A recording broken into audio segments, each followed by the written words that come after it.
Today we're going to look at my 4Runner setup for my landscape photography trips.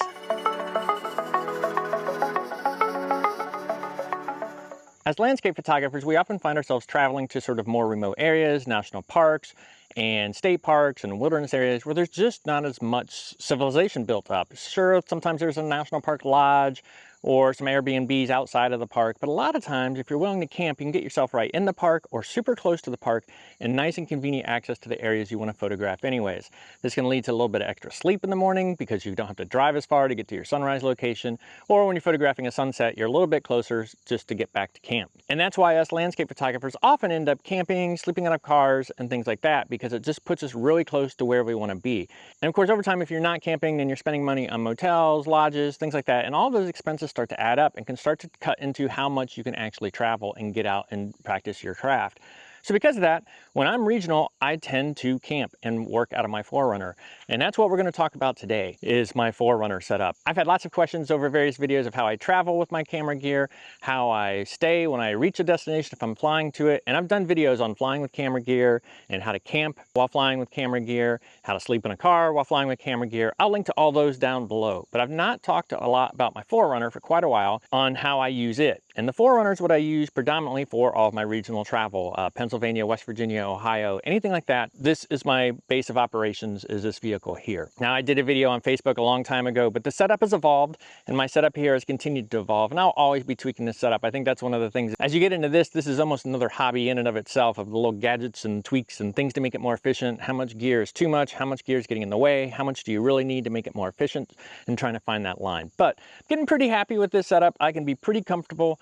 It's super convenient, and I thought it was time to sort of go over this look and see how it is. Now, of course, today I'm going to be talking about the Toyota 4Runner. Love this vehicle. It's perfect for me. Just super happy with it. But if you don't have a Toyota 4Runner, this video can still be applicable to you. This will work for any mid-sized SUV. Maybe you're a Subaru Outback type of person. A lot of the gear I'm going to talk about will work for it. And so anything I talk about here that maybe is 4Runner specific, and I don't think there's a whole lot that's 4Runner specific, but if there is, just Google your car and what that is. So like Subaru Outback sleeping platform, and you will find other people's ideas specific to your vehicle. But let's go through this. We're going to start on the outside of the vehicle, work our way around, talk about what's attached to the vehicle, and then we'll look inside the vehicle and go through that. Now, I'm not going to demonstrate every single feature on this 4Runner as we go through. There's a lot of things in it right now, but I just thought the tour, the overview of how I do things would be great. If I sort of skim over a topic that you want to know more about, maybe a specific model number, size, how something's working specifically, pros, cons, drop a message down in the comments. I'm happy to answer questions like landscape photography that I can talk about all the time. I'm always happy to talk about sleeping on the road and trying to make that life more convenient. So with that, let's start on the outside of the vehicle. Okay, so let's start on the outside of the vehicle because this is where a lot of the stuff happens, and it gives me a lot more storage room inside the vehicle. So to me, some of these accessories were pretty important to the process of making the inside more comfortable. So what I've got here is, first, I have a Sherpa roof rack. It is a full roof rack, goes from front to the back of the vehicle, which gives me lots of attachment points. And I wanted those attachment points for several different reasons that we're going to go through here. First, we've got this Roam awning on the side of the vehicle. This is an 8-foot awning, and it's great for example, just this past weekend, we had some light drizzle, some rain. Me, my son, and a buddy were out, and we would have had to go huddle in tents or in the cars if it had been raining, but we were able to just pull this awning out. It's 8x8, gave us a place to shelter under, have a conversation, hang out, talk, and if we needed to, we could have even cooked on it, sort of set the stove up under the edge and been able to cook and work from there. So the awning's pretty handy. I'll be truthful, they are a bit of a pain to pull out by yourself. With two people, it's a piece of cake, but if you're traveling by yourself, there's a little bit of a trick to it. I've been watching YouTube videos, I've been practicing. I am still at the stage where when I take this out by myself, I have my son standing off to the side, ready to bail me out so that the thing doesn't hit the car. But I've been watching some videos. I think I've learned some good techniques. It's just a matter of practicing, and I'll get better at it. But the awning is cool. It's nice. In addition to the awning, I've got the storage cases on top. These are Rifle Pelican cases. One is a full-length case. The one on this side is a shorter case. We'll talk about why I did a shorter case. The one on the other side, which take a look at, is a full-length case. They're essentially rifle cases, and they're about 6 inches deep, and I'm able to put all sorts of camping supplies in there. I've got tarps, I've got a folding camping table, I've got like a shovel, I've got a hatchet, I've got extra rope, I've got extra tent stakes. I can put my extension poles for a tarp up in there. I've got a camping stove, I think, stashed in this one. I got a field toilet stashed in this one. It just really helps take some of the outdoor cluttery stuff out. This past weekend, we got rained on a lot, tarps were wet, everything like that. I was able to just stash those tarps up in this case instead of having to worry about wet tarps being in the 4Runner itself. So that has really helped a lot. So let's walk down here. I'll pop you off the tripod and take you down here. So why is this one shorter? So this case is not nearly as long, and there's two reasons I did that when I planned this build. One, I wanted to be able to get my awning bracket fit in here, and I knew I needed a little bit of space for that because I knew I needed an awning bracket back here and one up front. So I wanted this a little shorter so I had room here. Now, second, if you've seen that Ansel Adams photograph where he's standing on top of his car with his tripod and taking a picture, I wanted to be able to do that. I just feel like that would be sort of cool. How often am I going to do it? I don't know, but I'm sure it's going to happen, and I wanted the option. So because of that, I wanted a place to stand, and initially I thought I could stand on my Pelican cases, and when it's cold out, I can. They will support my weight, and it's no problem. But when it's hot out, the sun beats down on them, and that plastic gets pretty squishy to hold my weight up there. So what I did is I added these adapters. Let's climb up here. So what I did is I added these plates. These are Sherpa Adaptec plates, and they're really made to be able to fit Max Tracks, other mounting brackets, anything that's a little unusual. Well, they are strong enough to hold me. So I've got two of these mounted here, so I can climb up my ladder, which we'll look at in a second, and stand on these plates, set my tripod up here, and recreate that Ansel Adams piece. So the other things these do is if I ever need to stash firewood or an external case, maybe someone's coming along with me, I can put a weatherproof box up here and just strap it down. It'll sit here nicely, strap it to the rails, and I'm good to go. So, but here's a look from the top. Short case, longer case, pretty much takes some of that storage from outside the vehicle, moves it to the top.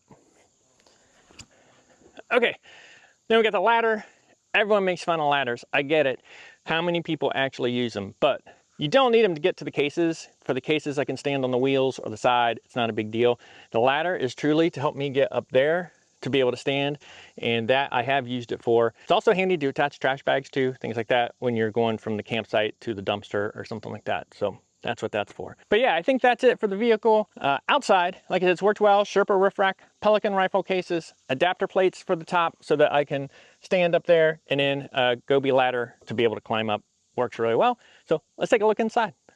Okay, so here we are with the lift gate open, and we've got the interior of the 4Runner. Now, this most recent trip, I was actually tent camping because I brought my son with me, and we're sort of testing out the tent setup as well as being able to do this. But I have all the same gear with me. I just got a little more gear with me because I'm an extra person, and I brought a tent I wouldn't normally bring with me. Or I brought the big tent that I normally wouldn't have brought with me. But this is the interior setup. Obviously, I sleep over here. Before we dive into that, let's just sort of take a look at some of the basics to get that set up. So first, sometimes a car, an SUV will have a little hump in it. And the 4Runner's like where it dips down in the cargo area. The 4Runner's like that. It's got about a 2-inch dip. So I've built a small sleeping platform, which if you can see right here, it goes back all the way up there. And all it does is even out that dip. It's essentially a piece of plywood. I carpeted it, and it just makes that nice and smooth. Now, it does have a couple of advantages. Got a little teeny bit of storage right underneath here. And I was able to just put in this super simple slide out table. So I've cooked coffee on here before, things like that. In fact, most of this weekend, every time we made coffee, it was a little bit drizzly. We can put the lift gate up, give you a little bit of shelter, and you can make your coffee under here. So this is super handy for that. You can pull it out, set up a jet boil, and make coffee. So that's the sleeping platform. Super simple. It's literally a piece of plywood, 3 pieces of 2x2s, and then that evened it right out. So that's the platform side of things. I'll probably evolve the platform just a little bit more. Other sleeping relevance is I use an X-Ped sleeping mat. Goes all the way to the front. I do pull one rear seat out just to give me extra room. I will fit, but the way the 4Runner works is the seat bottom flips up, and it would consume this space right here where this jug is. So if I pull it out, it does 2 things. Give me a little bit more storage here and lets my mattress come all the way up here. So I do pull the seat bottom out on this side. This is the 60% side. Gives me a little bit of room, and then the X-Ped mattress comes all the way up there. But yeah, the X-Ped mattress works out well, just a normal house pillow for that. And that's really the sleeping setup. Sleeping bag, I got a sleeping bag stashed up here, and got a little sleeping blanket up here. Sometimes they use a quilt, sometimes they use a sleeping bag, but it's all set. Other amenities for sleeping is window shades. I got my window shades stashed here. These are WeatherTech window shades. Essentially, I can put them in all the windows and turn this completely dark. Also helps a little bit with insulation when it's cold out because the windows don't really do a whole lot for that. But you put these shades up and help keep the inside just a little bit warmer. So speaking of that, let's move into some of my storage. This is sort of a recent addition. These are Moly panels that I put in. They cover the side windows and you can attach things to them. I don't have a whole lot up here. I'm still figuring out exactly what I'm going to put up here, but again, it's a way to get some stuff up off of things that sit on things and attach to the side. I do have like some tarp tools over here, some stakes, some paracord, things like that in this pouch back behind here. And I have a solar cable attached to this Moly panel as well. Now the thing that's really cool is this shelf. I used to have a soft attic at the top to keep all my soft goods being essentially extra vest, extra winter clothing, a lot of sleeping supplies. This shelf is so cool. One, it's further back towards the cargo area so it doesn't interfere with the one passenger seat I have in the back. And it lets me actually store more because it goes from left to right and lets me store all of this up here. So I've got, like I said, the window shades are stored up here. I have a pop-up changing tent, handy for changing, handy for potty facilities, shower facilities, anything like that. And got a tarp stashed up here, and like I said, a variety of sleeping clothing. So these are Moly panels. These are Bison Gear panels. Just got them a little while ago and love them. They're super handy. Okay, let's move forward a bit. Let's work our way sort of from here back a little bit. So on behind the driver's side, this is the narrower side of my seats, but I do keep the seat bottom in this one. That way I can carry 3 people, someone in the passenger seat, someone in the back seat here. But I do fold it down. I've experimented both ways. I sort of like it folded down the best. And what I have in here is I use 2 Wolfpack storage boxes. These are from 4Runner. They're the older model, but I sort of prefer them. And they're not claimed to be waterproof, but everyone I've read pretty much says you can put them up on the roof rack and they'll keep things dry. So I have 2 of those. One of them is kitchen supplies, things like that, pots, pans, plates, cups, fuel, jet boil, things like that. Bottom was random miscellaneous stuff, Ziploc bags, first aid kits, rain gear for cameras, rain gear for people, throwaway rain gear just in case I have someone with me that didn't bring something. So lots of little odds and ends like that. And then for now, I've got this stove strapped at the top. Normally when my son's not with me, this would probably get stashed somewhere better, but right now it is stashed at the top. It's a 2-burner Eureka stove, works out great in the field, and it's just sort of bungeed to these cases. You can shove a little bit of stuff down here. We'll talk about what that is here in a bit. Got my hiking pole stashed down here, and I've got a tarp thing here. Let's take a look. That's what I've got. And then I've got a little bit of a Moly strip back here, but when I have my seat folded, it doesn't work the greatest. It's not easy to get to, but I've been moving a lot of the stuff to the rear Moly panels anyway, so it works out. So let's move back over here. Right now there is a food bin stashed there. I've got my spare hiking boots. Normally when it's me solo traveling, my clothing bag is usually what would probably go like right in there, or the clothing or the food bins would sit on top of a clothing bag. Right now a little bit slightly different setup because I've got an extra person with me. Moving forward, let's see, we've got a fridge. I used to use a cooler, used to use a nice cooler. It worked out really well. I thought that's all I needed. Some of my other landscape photographer friends said you should really try a fridge. So found a budget fridge on sale. It's a set power fridge, about 27 liters, I think. Not powered on right now, but it just runs off of a 12 volt, DC 12 volt connection. So I have it plugged into a power bank. We're gonna talk power here in just a moment. But this has worked out really well. You can set it to around 34, 35 degrees, and you can just load it up. Because you don't have ice, you don't need something quite as big, so the 27 liter works fine. Used to use a 35 liter cooler, but no ice going on in here. So on trips now, I feel a little more safe taking deli meat, any kind of meat. I feel more safe taking cheeses. Nothing gets all soggy, and it really helps with meal prep on the road, and even just a cool seltzer water or something like that to have right there available. So super nice with that. We'll segue into power with that. So like I said, this has to power off of something, and it is starting to change my power requirements. So I use a Blue Yeti solar power generator. It is currently stored right up here. Let's pop in here. So it is currently stored right here. This is an EB70S. It can do up to 800 watts, 714-ish watt hours, and it has USB-C outputs, has the DC I need for the fridge and everything like that. I power it while I'm driving from the power outlet up front of the gear shifter. This plugs into the power station, so I'm driving, it's charging, fridge plugs into it, fridge cable runs up to the fridge, and that's how I power everything. Now I've had that power bank for quite a while now, and I use it to charge camera batteries and iPads, computers, anything I need to use. And it's worked really well for that. The fridge on a hot day, it's starting to put a little bit of strain. Spring trips, fall trips, it performs like a superstar. This weekend where it was like upper 80s, humid, hot, sticky, fridge ran more, and I might upgrade that to something slightly bigger, but it works. So like I said, that power station charges when the car's driving, keeps the fridge running. The fridge has an econo mode where it lets it fluctuate temperature more, so it pulls 35, 36 watts. It does pretty good, but it has put me in the position where what if I need more power and I'm not moving around a lot? So for that, I've added these solar panels. These are Renaji solar panels. They're 200 watt portable panels. They spread out to be about 96 inches wide. Like I said, they fit in here right between the fridge and the 4Runner side, so they're pretty compact. I got their cable, a 30-foot cable stashed over here. So I can set those solar panels up outside the field. My cable's 30 feet, so as long as my 4Runner's parked within 30 feet, I can run a cable into the Blue Yeti and charge it as long as I have some sun. If I am not parked within sun and I want to move things, I can always take the power station out, move to a sunny area and set that whole setup there. 200 watts of power, that's a lot of power for the most part, but for the overcast, cloudy, obscured sun we get here in Ohio and some of the other areas I figured the more power I had, when I do take that hit on not full efficiency, I'm still getting more efficiency than if I'd gone with like a 100 watt setup. Those are relatively new. My test cases with them have been pretty good.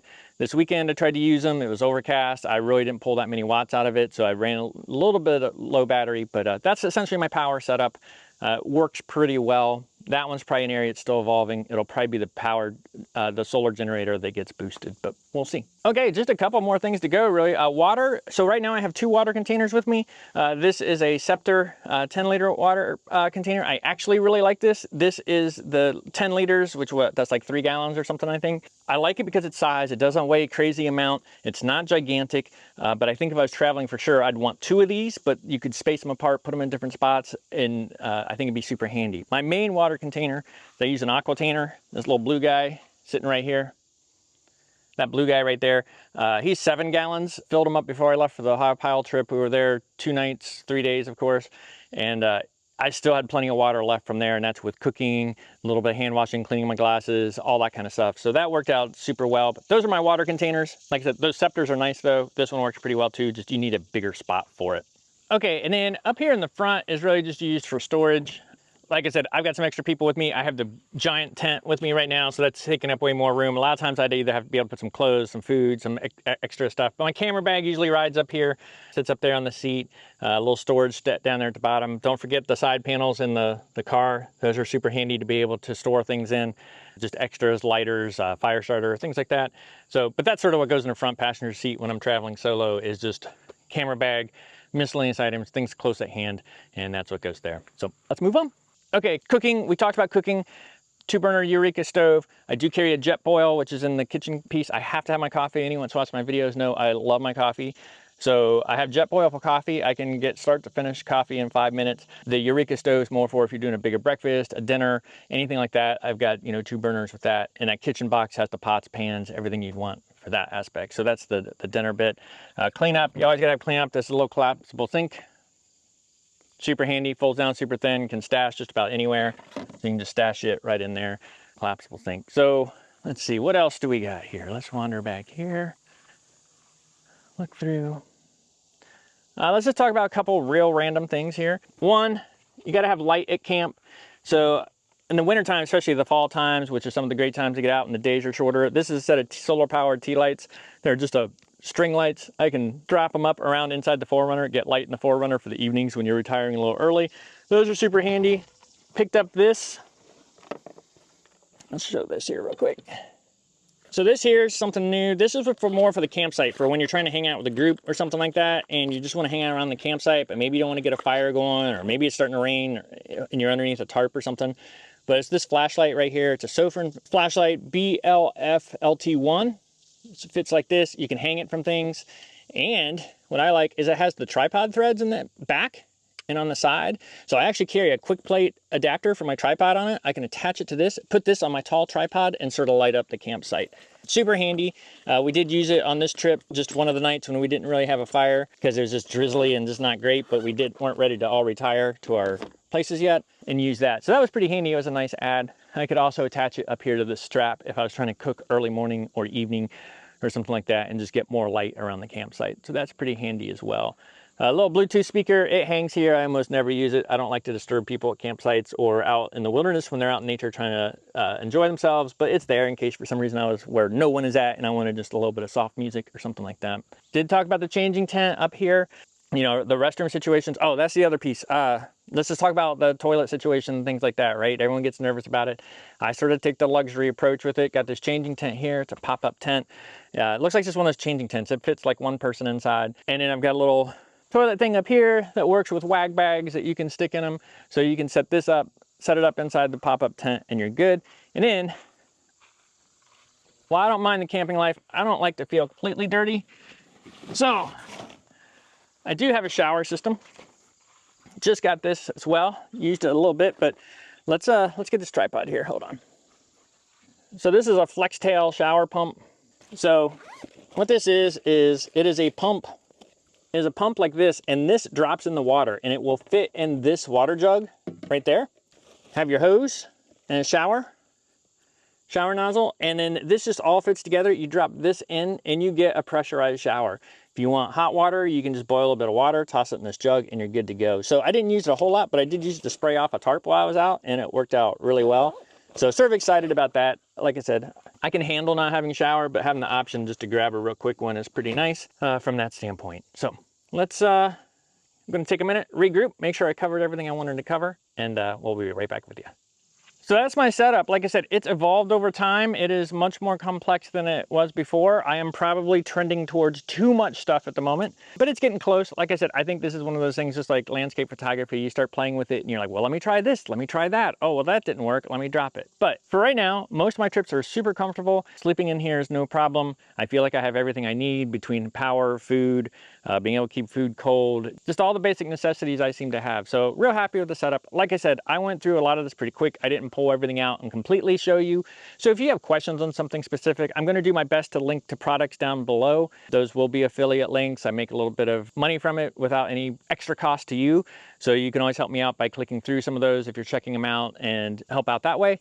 But I'll link to as many of the products as I can down below just so you can sort of see. But seriously, drop down in the comments, ask me questions, ask me sizes, what works well, am I still happy with it, am I not happy with it, anything like that. Any tips, tricks I can give you, I would be happy to do so, because I think if you can get this set up, it'll enable you to get out there and practice your landscape photography even more and be more comfortable doing so in the whole bit, and that's important. So anyways, I know this wasn't super photography related beyond just how to facilitate the travel for landscape photography, but I've had enough questions and asks about my setup. I thought it was worth doing, and since I had it all set up and had the time to do the video, here we are. So anyways, I hope you found this video helpful, and if you did, be sure to hit that like button. And if you want to see future landscape photography content from me, including tips, tricks, behind the scenes, and mini gear reviews, be sure to hit that subscribe button. And thank you for watching.